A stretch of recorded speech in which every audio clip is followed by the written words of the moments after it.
Hey everybody, Stephen Rankin here again with Whiskey University. Got my son Dakota with me again this week. Today we're going to do a limited rye bottle. So I don't think we're going to see this again. We might, but from what I've read and seen, we're not going to see this again. So this is Bulleit 12-year rye. 12-year rye. So you've probably seen the 10-year rye on the shelf recently.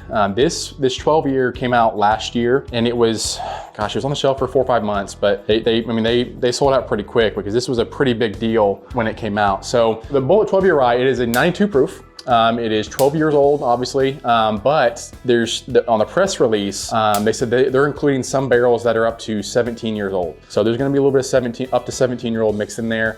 It is an MGP 95.5 rye, so 95% rye, 5% malted barley. It's about $55. So Bulleit is doing their own stuff. They were also sourcing for a little bit. So this was a little bit older than Bulleit could have done themselves for their ryes. So this was sourced from MGP. However, Bulleit did have control over the barrels and the tasting and stuff like that. So they were blending and had control over the barrels, the char and what kind of barrels they were using. So they had some input, but it was distilled by MGP. So let's go to some specs.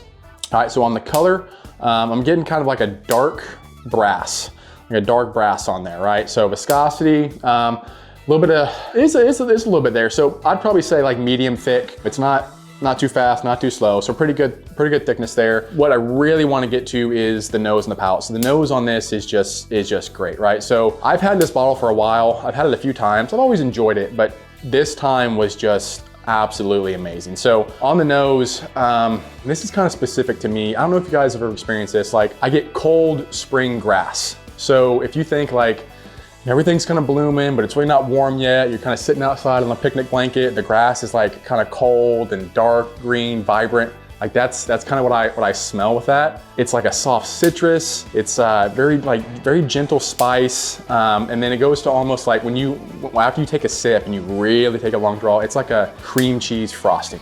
I mean, just super, super thick, sweet, but kind of not like the buttercream type stuff like that, right? So it's a little bit brighter than the 10-year overall. So that extra 2 years in the barrel is gonna make it kind of mellow a little bit more, get a little bit more of the sugars and a little more of the sweetness and the mellowing. Let's go to the palate. I get like a sweet black pepper, right? It's like a really soft, sweet black pepper, sweet and spicy thing going on. The orange carries over. It's just a touch earthy after that first sip when you're going back on the second sip. So, I mean, really a lot of layers there, really, really pleasant.